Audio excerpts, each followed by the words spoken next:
Dr. Stone is such a slept-on anime that deserves so much more praise than what it gets.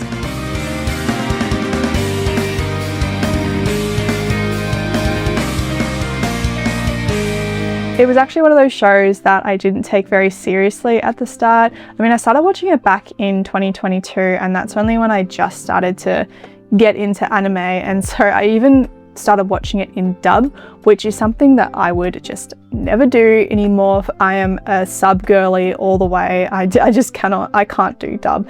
So I watched it in dub, and I had it on in the background while I played my 2 dots game like the older woman I apparently am. But then the science started. Before I knew it, I had put my phone down because I actually wanted to listen to and understand what Senku was explaining. Then the mystery completely hooked me. Who caused the mass petrification? Why did it happen? And what even is Y-Man? Every season just kept adding more questions instead of answers, and I had no idea where the story was going or how it was going to end.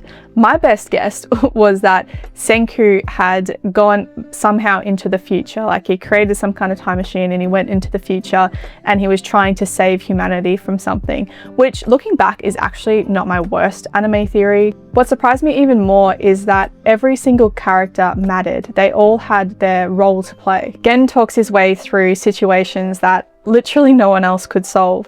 Kohaku grows into one of the strongest fighters in the series, standing alongside warriors like Tsukasa. Kaiju and Yuzu bring a lot of heart and optimism to the story, while also giving us one of the cutest romances. Chrome might actually be one of my favorite examples of human curiosity in the show. He grew up in a world with absolutely no modern science, yet through just pure observation and experimentation, he was able to keep up with people like Senku and Zeno, which is crazy. Ryusu brings a completely different kind of intelligence. He's quick thinking, resourceful, and has the kind of street smarts that balances out with Senku's scientific genius. And then there's Suika, just the precious little Suika. Watching her slowly grow from an adorable little kid into someone capable of carrying all of humanity on her shoulders, even creating that revival fluid all by herself, was one of the most rewarding character arcs and developments in the entire show. Looking back though, what drew me into Dr. Stone the most was the science itself. Every new invention felt even more ambitious than the one before it. You go from making soap to electricity to radios to ships, and somehow eventually they're building a rocket. I found myself paying attention to every experiment, even though I had no intention of doing any of them myself, except for the cola one. That one I might still attempt. I honestly feel like this anime taught me more science than I ever remembered learning in school. It scratched this itch that I didn't even know I had, this need to learn and this curiosity to just continuously learn. Back in high school, I was so intimidated by science and also maths because I just could never understand it properly. But this show makes it fascinating. It breaks it down in a way that you can actually understand it. And I feel the one time in my life I actually could understand maths and science. I never thought I would get excited over someone making antibiotics or, you know, a vacuum tube, but somehow I was sitting there very intrigued, very excited to watch them finish making whatever they were making. I genuinely think schools could show episodes of Dr. Stone and probably get more students interested in science than some textbooks ever could.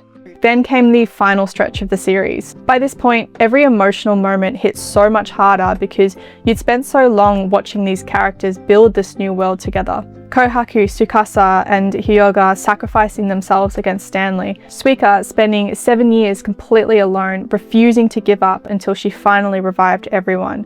Ryusu reuniting with his brother. Even something as simple as Senku and Zeno debating scientific theories becomes fascinating because of the respect that they had for each other's intelligence. Those final seasons managed to combine emotional payoffs with scientific breakthroughs in a way that I hadn't seen done before. What I love most about Dr. Stone is the message that it leaves you with. Without humanity, the earth keeps going, nature recovers, life continues, but at the same time, humans have this incredible ability to work together, pass knowledge between generations and create things that once seemed impossible. Every invention in the series exists because somebody built upon that work of someone else before them, and that's how civilization just continues to grow. Knowledge doesn't belong to one person. It continuously gets passed down, improved, and shared until humanity reaches this point that nobody thought was possible. And I think that's a really beautiful message. The ending ties all of this together perfectly. It reminds us that living, learning, inventing, and even failing are all part of what makes us human. It's a celebration of curiosity, creativity, and the connections that we make with one another. It argues that our greatest strength isn't logic, it's our ability to inspire each other to just keep moving forward. Throughout the entire series, I found myself constantly amazed at just how far humanity has come.